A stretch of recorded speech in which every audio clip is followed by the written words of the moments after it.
Well, greetings, Leonard Streets Covenant Church, on this Thursday, September 17th. I just wanted to give you an update this week on how we as a church are rolling with COVID-19 and all of the myriad complications that brings. I think if we're being honest, many in our leadership knew that this was going to last a long time, but as we were making plans back in May and June, entering the summer season, I'm not sure any of us knew we would still only be in phase 2 in September. And so we are finding ourselves in a new normal. And I wanted to share some updates with ways that we as a church are trying to be as prepared as possible for ministering in the now, while also looking ahead to what may come. Phase 3 next year, Lord, please, that kind of thing. So I have with us our leadership team chair, Ryan Wasserman. And before he shares, I just want to give a big thanks to him for leading in this unprecedented time. Nobody, least of all him, thought when he's accepting his second term that, that this would be part of his job description in leading the church here. But I want Ryan to share a little bit about how the lead team and is adjusting and pivoting to the new normal, and particularly with the creation of the COVID response team. So Ryan, go ahead and take it away from there. Yeah, sure, Chris. Thanks. I think our lead team, has a lot of challenges before us, and we have to be making a lot of difficult decisions. And we recognize that we don't always have the expertise required for some of those decisions on our own. And so we've formed a COVID response team this summer. And that team consists of, in addition to me, Allison Leckie, representing the lead team, Morgan Lingblom, representing staff, and then Roy Taylor, Emily McAvoy, and Chad Thomas, who are representing the medical community and bringing their expertise in that field to our group. And there's really, I would say, sort of 3 main tasks for that group. First, we're there to answer questions for the lead team because the lead team has lots of questions.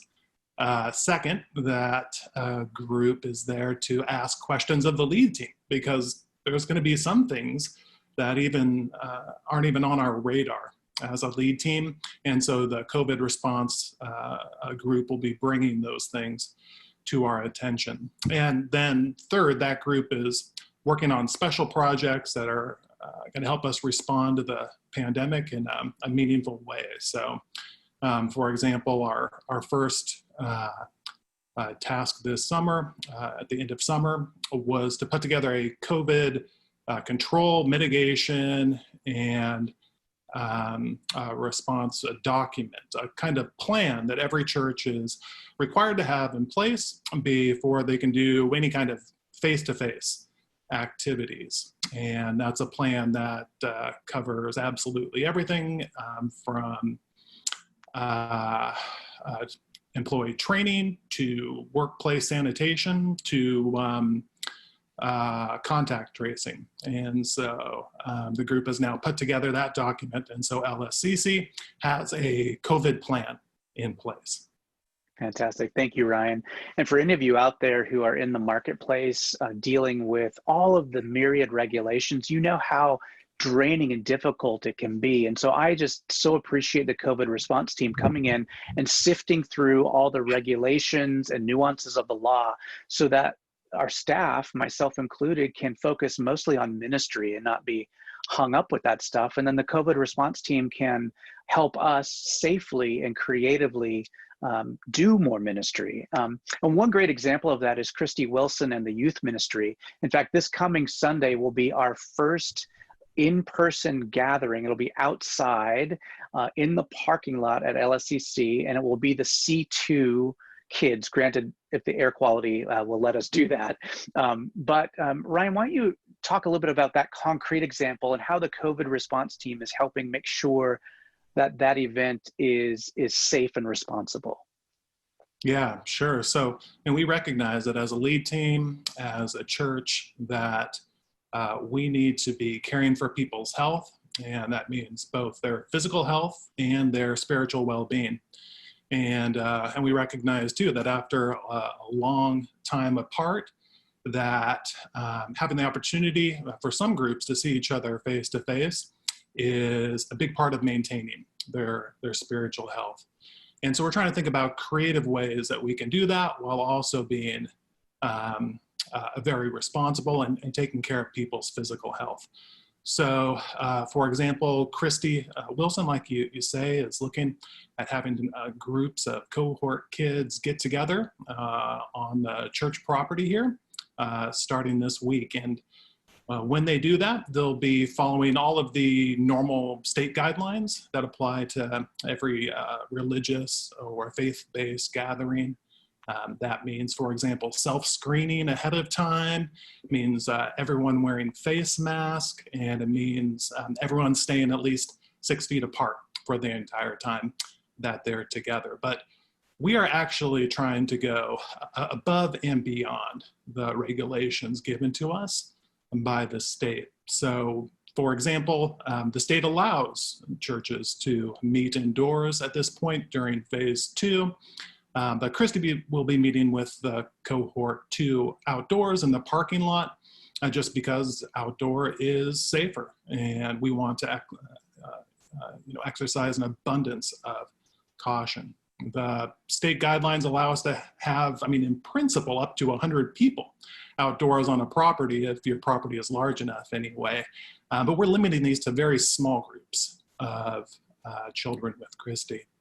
And then the state guidelines require a self-screening ahead of time, but we're actually going beyond that too, and having screening on premises with Christy taking temperatures as children arrive. So in every case, we are trying not just to meet a minimum, but to go above and beyond state guidelines out of caution and out of love for the people in our church and our community. Mm-hmm.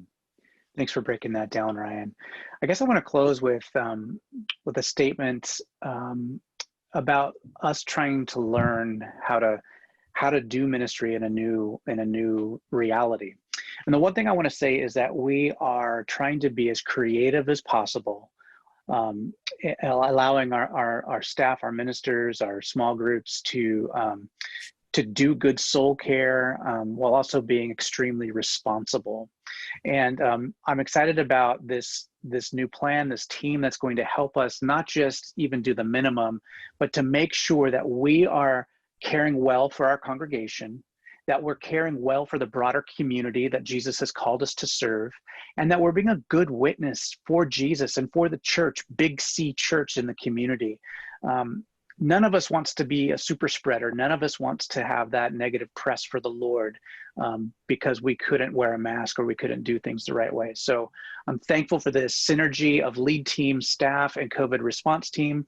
And I'm confident that with humility and patience and wisdom, that we will be able to serve each other and serve the community in a really meaningful way.